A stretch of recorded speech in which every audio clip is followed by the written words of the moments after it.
everyone. Hi, Indy, there. I know you can see me. I cannot see you. I'm not allowed to turn my back to the audience, so I'll just imagine you there. I'm really happy to be here today and to share some ideas and really, really cool techniques here today with Indy. So we're going to speak about how we can research and design for people these civilized animals in a world which is becoming more and more technological day by day. So let's start with this idea. This is Prometheus, the guy who brought fire to humans, and through the centuries, he has been the symbol of scientific discoveries, progress, technological advancement. And there's this French philosopher, Pierre Hadot, who described this whole Promethean paradigm that says that people have a right to discover the nature's secrets and use it to their own advantage. So we can do it, we gave ourselves this right. And then, as humans, we have done a lot to do this. We have become civilized, we have civilization, we have a lot of technology. And there's this place which has contributed a lot to this. Now, really, bitterly, ironically, this is the place now where this Promethean gift kind of backfired when it's no longer in the human, in control of humans. So, of course, this is not to blame California or technology or anything for some kind of demise we're all moving to. It's just to remind us that nature seeks some balance, and it will try to find it. No matter what we do, it just does. So another thing is that we were born into this paradigm. It's sometimes called modernist paradigm, where we know that, for example, progress is linear and it's just normal to us. Or, for example, that scientific method is the only and the best reliable method to gain some knowledge. Or that some previous civilizations were somehow less advanced than the one we have now, and then the next one will be better and we will be obsolete. So we were born into this, and like this fish who doesn't understand, who's not aware that it is in water, we might not be aware of this paradigm we're in. And it has influenced us a lot on many levels. One of these examples is this, what somebody calls, internalized capitalism. And as an example of it, one day at a just Zoom call with my teammates, I heard a person say that she had 3 Red Bulls before lunch just to do this task on time because she wanted to stay productive, and it just shocked me. Because this is how we can sacrifice our health and sometimes our social life or our families or some hobbies or something just because we want to push forward, we want to reach some kind of OKR, we want to do it by the end of the quarter, no matter what. And it's now named internalized capitalism, which is also connected with feeling the shame about not being productive enough, with feeling of some anxiety, which I think some of you or all of you are familiar with. So it has also influenced how we see other people. So now good professionals are seen as resources, or people, humans, who we rely on when we want to who we rely on with our revenues and our metrics. Some just humans that buy our products and use our services.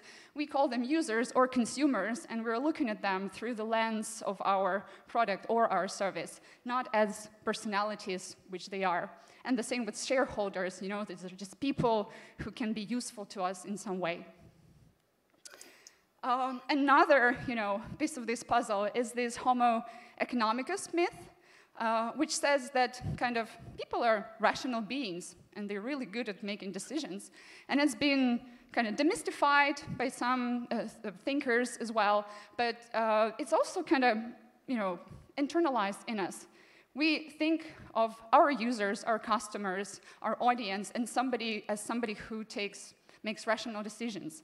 And we think we can predict their behavior and then influence this behavior, again, to have some gain from it. So it's really comforting to think like that. And it all might sound, you know, like a little bit gloomy or something, but there is a way, and we're going to talk a lot about it today, that there's a way of giving value to people, to seeing this person behind these users or human resources, which sounds really weird to me, and at the same time, do not give up, you know, this business ideas, because we cannot just say, you know, okay, so we just forget about business, about numbers, about money, and just go, you know, be human-centered. So let Indy tell a little bit about how we might do it. Yeah. What? I didn't expect that. What I want to do is tell a little story about a VP of a streaming company that I heard talk earlier in the year. And that person was saying, hey, ads are coming. We're not going to be able to avoid it. And the ads are going to be along with a subscription that's really low price. And you guys, he says, ads are not that bad. I see a lot of really good ads. I buy some gadgets from those ads, and those gadgets are really helpful. So this is not as bad as you think it is. And when I heard that, I thought, uh-oh, there goes some cognitive bias.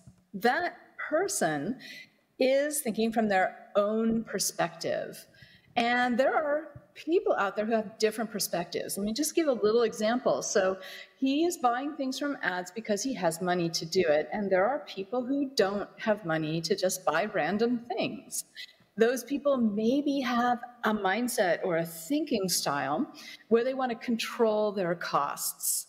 You might, as this kind of person, be turning off your air conditioning even though it's hot outside, or doing other things to control costs. Now, streaming is entertainment. That's a luxury. These people think of that as a little, you know, happy add-on that maybe they'll have in a month when things are going well. And if you're going to give them a low-price subscription and then show them ads, what do you think is going to happen? They are going to be triggered. They might be shamed. They might feel as if they're being preyed upon by this company. They're not going to be able to buy anything in the ads, or they might be tempted to buy things in the ads, and that's like a little demon they have to fight every time they see that ad. So what if we created subscriptions based on thinking styles? What if there was a subscription level called Control This Luxury, and the person could say how many titles they wanted to see that month, or how many days a week they wanted to watch that month, and they'd be able to control or ratchet down how much they were paying, depending on how much they were earning. There might be another thinking style where people really enjoy the game of getting the most value for the least amount of money. And in that case, the ads would be okay. It might be also a low price subscription, but these people have money. They just don't want to spend the money on the entertainment. They want to spend it elsewhere, or they want to save it. This is a different thinking style. So these are some examples of doing subscriptions based on real human complexity. What is a thinking style? So a thinking style is a demographics-free mindset or archetype that is based on cognition. Cognition is made up of thinking and emotions and personal rules, and it's cognition toward purpose.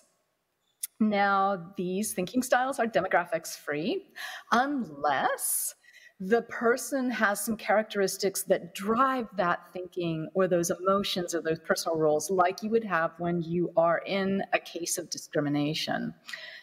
I need to explain what purpose is also. Purpose is my fancy word for the word goal. You might use the word job if you're using jobs to be done. It's just the thing they want to get done. But I wanted a bigger, fancier word that was more expanded to include things that you don't ever want to finish doing, like raising vegetables or having a relationship with your daughter.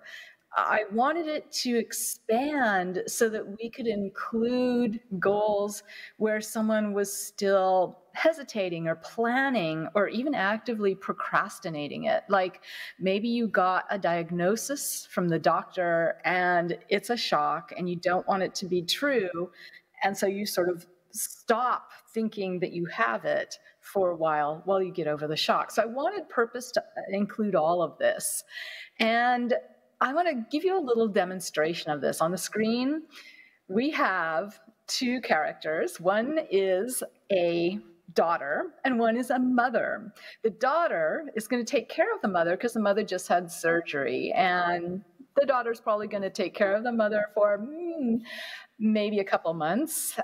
They're going to help mom with the physical therapy. They're going to make sure that mom is eating and taking her medication. They're going to keep mom entertained as well. And so maybe they'll FaceTime with Uncle Leo, and Uncle Leo will say, "Remember, sis, when you were a little girl, you broke your arm and the doctor gave you a pill and you swelled up all over and you had to go back to the hospital." And the daughter's all like, "No, I think we have that medicine on our list." So gets on the phone with the doctor. The doctor says, "Yeah, let's change that medication just to be on the safe side." And things go on. Now, the daughter is using a lot of different tools to take care of mom. This is the whole context. She's using social tools. She's using maybe a mechanical tool for doling out the pills. And our teams tend to focus on their solution, whereas the daughter is focusing on her purpose. When our teams focus on just one solution, that's what Maria was saying. They're looking through the lens of the solution, and everything else, all that other context fades away. Maybe what they're doing is some digital service around medications and keeping track of things. They don't know anything about the drug reaction that Uncle Leo talked about. So they don't know about that perspective, and they can't support it. So teams could see more perspectives. Like that VP at the streaming company, they could see more perspectives if they did some research to understand more thinking styles out there. So thinking styles change. Usually they change because of a life event, like you've had a child. But in the case of this daughter taking care of her mother, their thinking style changes in a couple of weeks because they're taking care of their mother. You might be able to relate to this.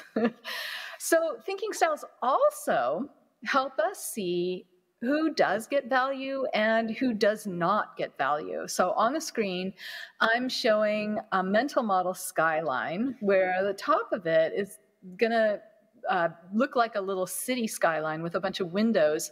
And those windows are colored according to the thinking styles, the three thinking styles of the caretaker. I'm going to talk a little bit more about this, but this is how we get to see who does and does not get value. My point here, though, is that we're very much caught up in getting design right. And our organizations need to spend more time on the strategic side, doing some strategic research so that they can understand the larger perspectives, the ones outside their own experiences of how people address their purpose with a variety of thinking styles. So, not going to lie, balancing this out, looking through the people's perspective and actually at the same time staying focused on our business metrics or whichever it is you're trying to, to keep up. I would say I would sum it up to two things. It's about embracing complexity and taking time. Let's speak about complexity a little bit. So of course, it's no news that humans altogether are complex creatures, like biologically, neurologically, psychologically, and we can continue with that. But what I want to focus here is that humans are not stable. So, which might not be convenient to us because we want them to be put into several, like 3 to 4 segments, which we can use as personas for our marketing targeting, or to know who we are developing this design for. But the thing is that people change by context. Yes, so a person's thinking style can change because something happens in their life, and then change their approach to it. So. Going back to philosophy again, there's another French philosopher, thank you, France, who once asked the question, not just like he questioned what other philosophers before him were thinking about, who were thinking about how things should be, or what things are, what do we call them? And he asked the question, how might things be? So this is what we're suggesting here, is to think not of what our users are, per se, what this person is, who they are, who she or he is, what is their, income, or their gender, or whatever it is, but who they might be, or how they might behave, depending on X, Y, Z. So, and there's this principle of uncertainty also, just like in physics. If we know the context, but by changing the context, the thing changes itself. If we name the thing, then we are, not aware of the context it is, because once the context changes, the thing changes. So if we look again at this example with this streaming service, if we think about these thinking styles as some monolith personas, that would be the person who gets the most for the least, which pays us only €7, would be the person who we would call an opportunist or a Scrooge, somebody who does not give us enough money. And then this person could have some life changes. He could have kids, he could get a raise, he could go to therapy or something that would change his mindset. And then he would come this person who would choose variety. And then he would be the one who is kind of useful to us, and we would focus on him. So, but if we accept this fluidity of of our attitudes to something, and if we could support people, like one person in different states they're at, we could give value to them in so many different life contexts. And what we have done, we collectively, and we love simplifying things. We love putting things into boxes, and we have come up with a lot of frameworks who look really neat, and they give us the idea of some, linear behavior, some the perfect way people behave in this or that case, or we categorize them with some horoscopical generations, let's say. But the thing is, the trick here is that map is never the territory. However we try to, map the territory, it never is the same. And now we're going to this idea of time, which I started with.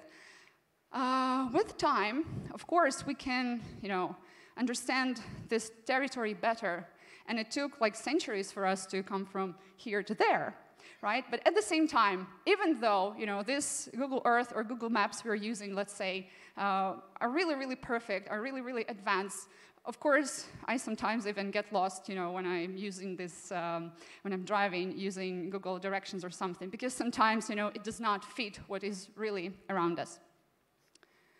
Another tricky thing here is that, again, people have done a lot, as humanity through the centuries to understand, to create concepts.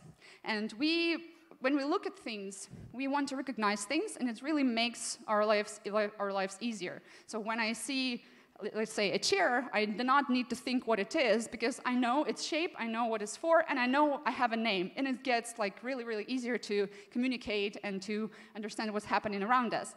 But at the same time, having these pre-made concepts can limit us in some way. And there's this platypus here as an illustration, because there's this legend when the first Europeans came to Australia and they saw a platypus there, they kind of thought that it was like a beaver which was trying to eat a duck, and they were trying to pull them apart because, like, in their minds, there were two created concepts which could not be the same thing. But actually, it's not like a combination of two things. It's just another thing altogether. So this is a trap we can fall into. And like, it's something that helps us survive by recognizing the things we need to know. But it sometimes stops us from seeing something new. And now Indy will share with you a really neat way to overcome this. Yes, so speaking of staying alive, the human mind is really good at seeing patterns. That's how we have managed to evolve. But at the same time, we're really acting on those patterns quickly. And as researchers, as developers, as product people, as designers, what happens is that we don't question the patterns that we see, and the framework that we interpret those patterns by is a framework that is familiar to us. We're going to look at it through our lens of the solution or our lens of our own experiences as members of the team. This is what that VP fell into. They didn't see beyond their own perspective. And so what we need is a method. We need to train our minds in a method that's going to resist cognitive bias. Why? Because we want to understand the variety of perspectives, the variety of thinking styles out there. So the method that I use is a two-step method, as most data analysis is, because we're looking at patterns in data. And I want to just take you through it real quick. First step is summarize concepts. So the question is, what is a concept? The concept is coming from a person's interior cognition. That interior cognition is the inner thinking, emotional reactions, and personal rules. I use an analogy, and the analogy is a little spherical candy with all those layers. And as you suck on it, you're going through the different layers. The interior cognition is that center layer. That's where the inner thinking, the emotional reactions, and the personal rules are.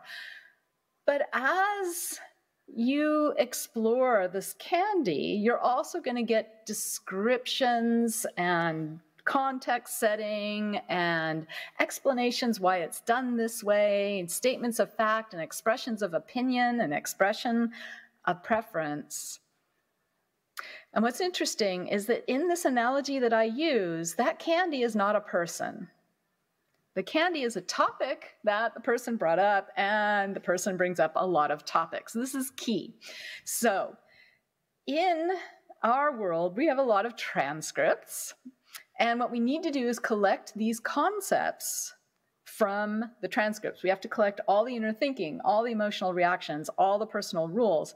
And the trouble is that when we talk to one another, we don't speak linearly. So we might mention an inner thinking concept and then mention it again later and again later. And so we have to collect those into one, or we might mention it all tangled up with an emotional reaction, or two emotional reactions tangled together. And what we're going to do is we're going to restate each concept as a summary according to a formula, verb, key point, and supporting detail. But first, we have to untangle it. So here's a little transcript example. And I'm just going to highlight the 5 concepts that we see right here. The transcript happens to be about someone's experience of a near miss or close call in a, didn't quite have the accident, but it was close. And when I teach this, I teach people to untangle things by thinking of it like a comic. And each concept is a frame in the comic. You can see the letters A, B, D, and E, and C is missing because C is actually a concept that came up earlier in the transcript, but flows better as a comic strip later. dot A and dot B, those two frames actually were one frame at first, and you just couldn't draw the frame because it was really tangled up emotions, two emotions.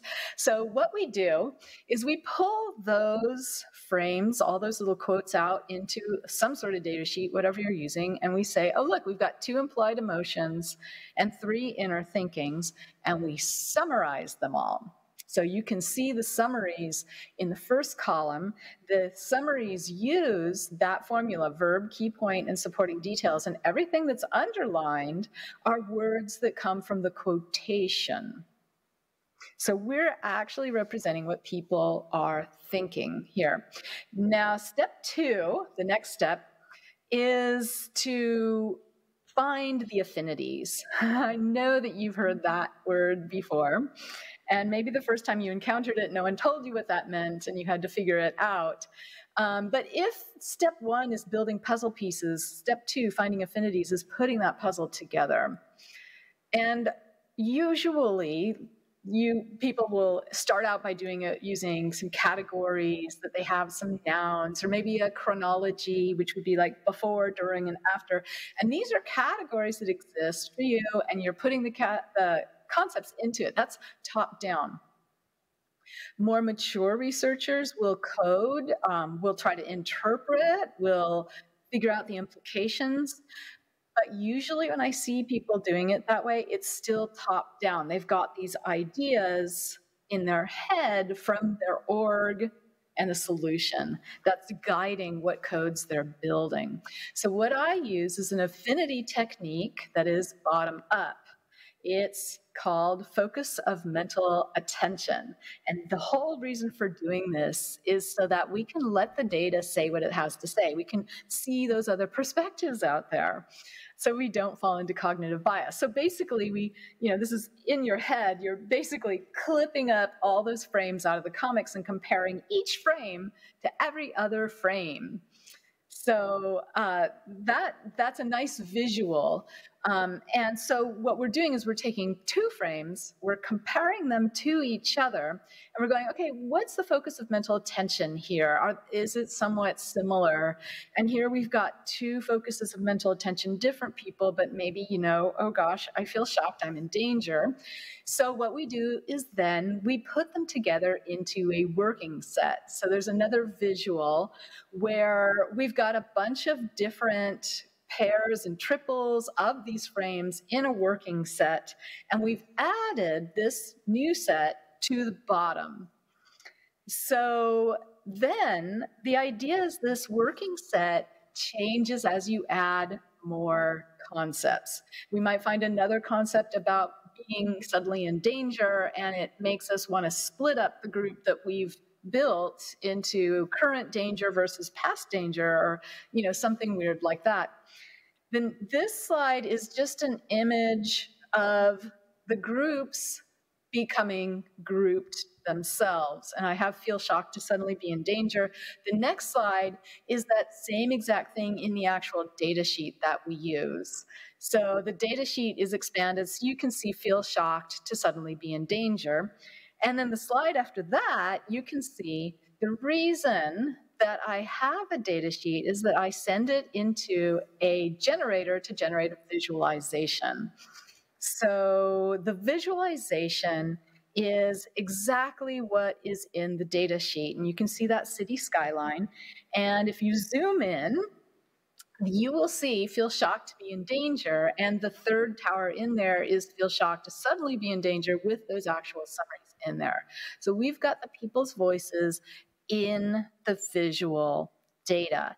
Now, this is how we resist cognitive bias. It's the training that we're doing to our minds who love seeing patterns to keep us out of our own perspective and embracing other perspectives. It's regular. 2 different researchers can come up with the same patterns, and it's reliable. And every time I see people, I tell people about this, or I know people who read about this, their reaction is like, this is some, research from the future. This is like rocket science. When am I going to get time? When am I going to get, opportunity, resource, or something to do that? To go so deep into somebody's cognition, because like, where is the product here? And usually, if you're going into like this sprint to sprint culture in your team, normally you would need the results and the insights before you take time to kind of understand how this person felt at that point of time to then think of a solution. So, and like this whole world we're in, which we started with the speed, with the results we need right now, it's still here. It's not going anywhere. So how can we merge it all together? So. This is, again, the idea, more of a philosophical idea, for us to understand how we can grasp it all. So if we go back to like pre-enlightenment or some non-Western technologies, this, internalized capitalism kind of thing, and not this modernist society, business as usual, there's this idea of the unity of opposites. So when we can, like, we do not need to deny or cancel the culture we're in, even if we feel it's like imperfect to us. But we can find some ways to connect with the opposite. So this opposite, we can notice if we do pay attention to become aware of what culture we are in currently. So just like, the fish just jumping out of the water and seeing it from the outside and like, there might be some other options. What do we do about that? So, and apparently people have done a lot in this direction already, and today's topics of like today's speeches and tomorrow's workshop topics all speak about that. We are already looking for steps to take.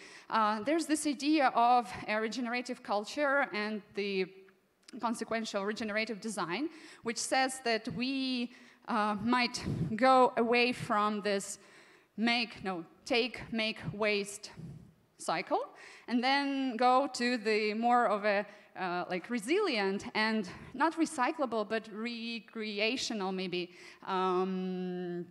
regenerative and restorative culture, just like the nature does, because the nature always, like, while taking something from itself, it always gives back. There's this author, Daniel Christian Wall, which is on this screenshot, and he has developed a lot of ideas into this direction, and there's a whole school of regenerative design, which really has nice strategies to go about this. Another signal that we are already, on this path is this kinds of books and articles about 15-hour work week or even 4-hour work week, where we are thinking of how to escape this, this wheel, this squirrel in a wheel. And if we are to believe this article from The Economist, they say that the Europeans are normally tend to work less than Americans, and it's maybe related to the this individualist culture in America where you need to perform and you need to be the best, while some people I know from all different European countries tend to finish work at the end of the day, even because it's time to finish work, not because and just go jogging because they want to, which would be weird for some American corporate culture representatives, let's say, who would stay late, to perform for this or that result. Another piece of this puzzle is just we as humans are craving connection with each other.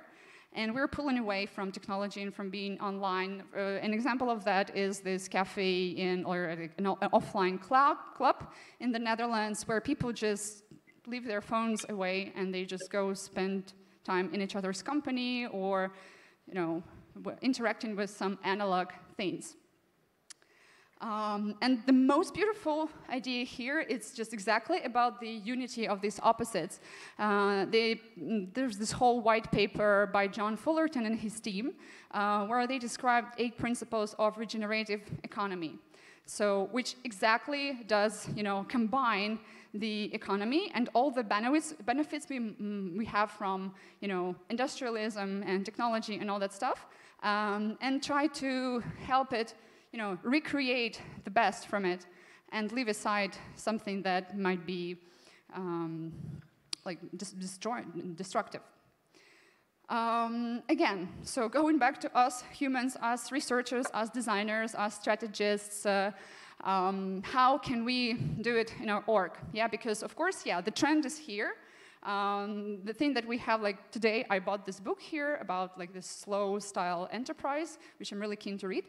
But we do have some time limits, and we do have some profit or speed-driven stakeholders, and people might just, refuse to do this, even if you yourself feel like you would like to try. The good news is that since like 2000, more than 200 orgs have already tried that. The whole method, starting from understanding people and collecting all these patterns and understanding their real thinking styles in a certain context by going into deeply understanding human cognition, or by using parts of the method, which I've done, doing some pieces of it, trying to start small, trying to integrate little like representations of this mindset in your everyday work. I know, conference people like cases, so here you are.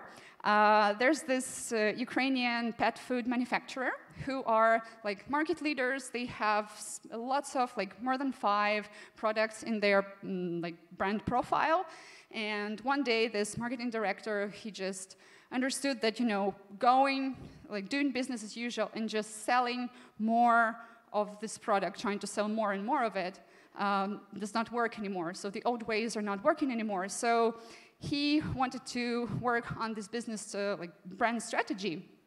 And then we went through this whole cycle, which took time. It took 3 years for them to understand how these several brands, what is the structure of these brands in their business, which brands should stay, which brands should go, which brands should appear, depending on what people's thinking styles are. So it took 22 listening sessions when we came up with 4 thinking styles. Then we had this whole cascade of studies through the years. And it took more than 10 workshops with smaller and bigger teams. It took a lot of conversation with the board of the company to let this sink in. So as soon as the business or an organization has this, understanding that the current way is not really working anymore, we can start this conversation, we can start going through this, and it will take time, yes, but huge change does take time. And we can help these organizations find the value in this method and help people and their cognition, and let Indy tell a bit more about that. Okay, excellent. So how do you help your team aim at value? And I want to first define what value is. What I mean is value from the person's perspective. This is being able to address my purpose as a person in a way that works better for me. What I mean is a better outcome for me. I might still do a few things the old way, but I'm going to use this new approach to get the better outcomes. That's what value is.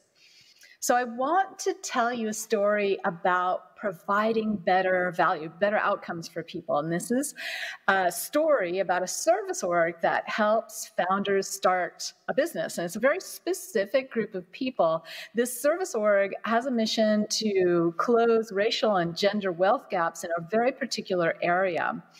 And as a part of what they do for these founders, they help them find funding. Some of the time that funding comes from investors. And so this service org has to figure out how to attract investors to become interested in this group of people. In other words, they wanted to learn how to show these investors that they are truly providing value to these founders and that the businesses will be successful, good investments. And so they needed to measure the value that they provided founders, which of course means we need to go and do some research to understand what is the cognition going through founders' minds as they address a challenge that they had in the business. And as we did all those listening sessions, we heard a lot of different things. And what came out of it were 3 thinking styles. Now, what's interesting about these 3 thinking styles is that there was a very strong universal across all 3 of them about empowering and employing the people around them, lifting up their community, rejuvenating the commerce of a certain region, changing the economy of a neighborhood that had been abandoned before.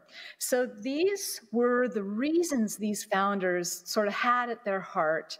They wanted their businesses to be long-lived and profitable, but there were these other things that were top of mind.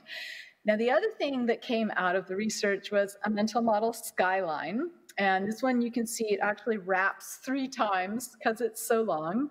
And you can see those 3 thinking styles colored in the towers across the top of each row.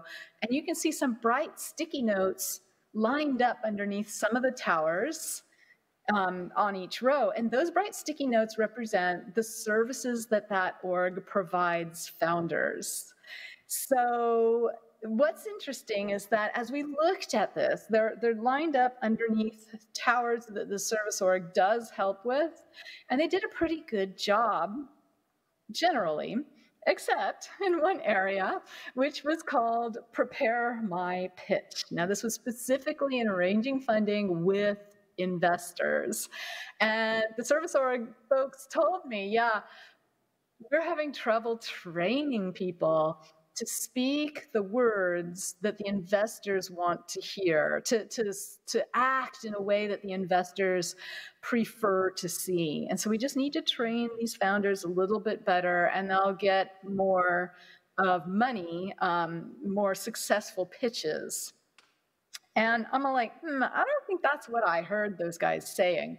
So I zoomed in here, and I saw in these towers that these founders were feeling frustrated, that they weren't getting the attention or the funding. But not only that, they were feeling that gap between themselves and those rich investors who had opportunity, who had education, who have money. And they're so different than these founders. These founders were feeling a little bit of shame. They were feeling self-doubt. They were not getting the money, and they also weren't able to speak to these investors from the heart. Those things about rejuvenating the economy of their neighborhood just didn't resonate with the investors.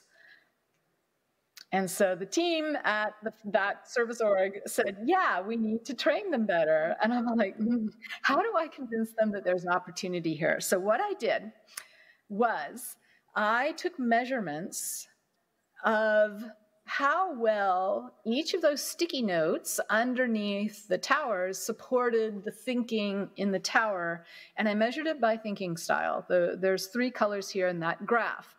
And you can see that for the things outside of Prepare My Pitch, they were doing okay. There were a couple of points where the support was a little weak, but they were doing okay.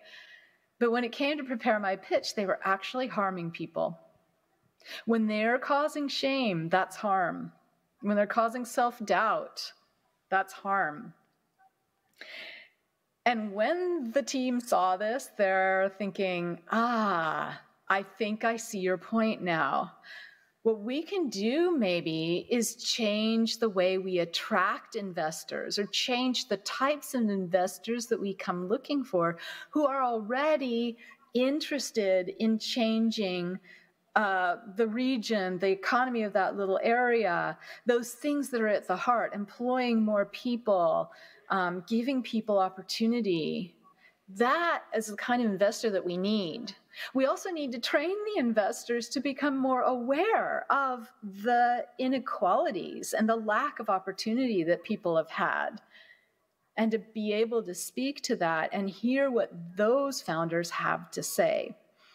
So real quick, I want to show you the 4 stages of harm or types of harm. I just made this up. I made it up because we need words to talk about harms, because most of our orgs focus on mild harms like confusion and frustration. We don't really talk about shame or self-doubt. We don't talk about money that we lost because we didn't get succeed in the pitch. We don't talk about systemic inequalities of opportunity or inequality of education. So these are just some words that we can use to start to measure the value that we're providing. And earlier, Maria mentioned the regenerative economics and this idea of, we don't have to throw out the idea of capitalism. Economists, back in the Milton Friedman era, when they were not really humanist and they were doing the Homo economicus thing, that was then. That was the 70s and 80s. Things have changed. We have new economics ideas now. And yes, they're still doing the same thing. They're still measuring things and forecasting things. But the reason they're doing it is that they are humanists. They want to increase the choices people have. And if people have more choices, they have more freedom. They want a thriving future. And our teams are doing the same thing. If we put our teams in tandem with economists, we're both working toward increasing the choices and freedom for people. With teams, we're looking at measuring the value and creating solutions for more thinking styles, but we're both aiming at this same goal of a thriving future for people and for the planet. So it's kind of fun to look at ourselves that way. But I also want to talk about, how do we get at value? So the way that we do it is doing interviews slightly differently. We're doing listening sessions where we don't bring a list of questions to the session, but instead we bring the idea that this person is pursuing a purpose and we want to hear their interior cognition about that purpose. We pay rapt attention. We follow every little detail, and our cognition is only focused on the other person. We're monitoring whether we're getting to the center of that candy, that interior cognition, the inner thinking, the emotional reactions, the personal rules. And we're noticing whether the person feels safe and comfortable. That's all we're doing. So a listening session is a lot like a tour. It's kind of like following somebody around as they show you their favorite trails or their favorite parts of the city. You're not asking them about trails that they don't show you or things in the city that they don't bring up. We're not bringing up new topics. We're only following the topics that the person brings up. And as you remember, the topics, I use that little candy, right? So if you can visualize, the candies are things that the person is putting on the table, and this changes our relationship. We're no longer a researcher studying a subject. We are both partners studying the candies, the topics that are on the table, that person put on the table. I'm not adding candies to the table. We're just trying to study those things, and that puts us on a much more interesting humanist and deep level with the people that we listen to. It's an amazing thing to be able to do. And the idea also, I just want to remind you that each candy has multiple layers. Some of the stuff we hear about a topic is going to be at the outer layers. Some of the stuff, like the green things on this slide, are at the interior cognition layer. So we're getting a mix, and what we're after is the inner thinking, the emotional reactions, and the personal rules, which is exactly how we understand what is better for a person. That's how we do it. They're telling us they're thinking about it. They're telling us their workarounds. They're telling us what they're trying to get done, their emotions, their rules, and that's how we understand what better is. So this is all about strategy. This is that balancing out or expanding the amount of strategic research that we do. We're not doing it all the time. We're doing it maybe once a year, once every couple of years. But it allows us to ask about our solutions. Where are we going to take these solutions next? And so, yes, that does increase the choices and therefore freedom for people, but it also does something for our orgs. It increases the markets. It lets us understand more thinking styles. It lets us innovate for more people. And so that is what Maria was talking about, is that we're doing both. We're being humanists and we're also helping our orgs. So, Maria.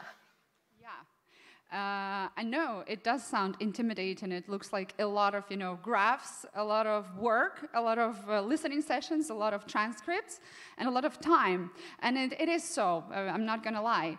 What I want you to, have as a recap from today, something, to put in your pocket before you leave, is that we can use these little methods all together, step by step, or just separately, bit by bit, in our everyday work. We can use listening deeply. We can try to understand, really listen, hear these people we are interacting with, people like our users or our consumers, or people like our colleagues, our teammates who might be reluctant to do this thing with us, going deep into a person's cognition, or our stakeholders who might not see the value in this long studies because, however, it would influence, our revenue or something. So we can listen to each other and see humans behind our roles by using this tool and this book, Time to Listen, which some of you have acquired today, speaks a lot about that. Then affinities and patterns. Again, this is a tool we can use to push through our bias. So if you feel that sometimes your personas or some segments or some conclusions or insights about what you've learned when you do research seem superficial and feels like there's more to it, you can go and try using it, try to understand what is the emotion, where are these inner thinking or emotional reactions in this person's speech, or is this something that, just the surface, the descriptions or some explanations, let's say, of their experience.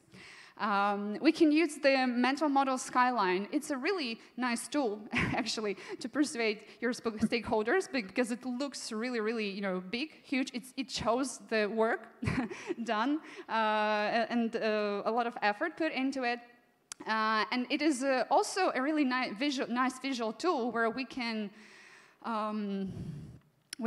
visually see how the person's perspective is mirrored by what we do in our org. When we compare, how does our product or our service or variations of it, little details about it, support this or that person? And we can really play a lot with this thing if we moderate it well enough.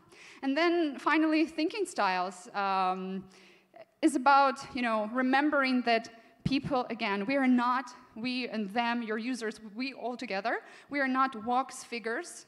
We're just, frozen in time because, at this user interview, I said this, so I might be this persona, and this is all I am. No, we're flexible, we're unstable, and we change all the time. So we might be aware of it and keep track of how people change, what they might be, what they can be, and try to support the variety, the diversity of us. So thank you. This is where I leave you. I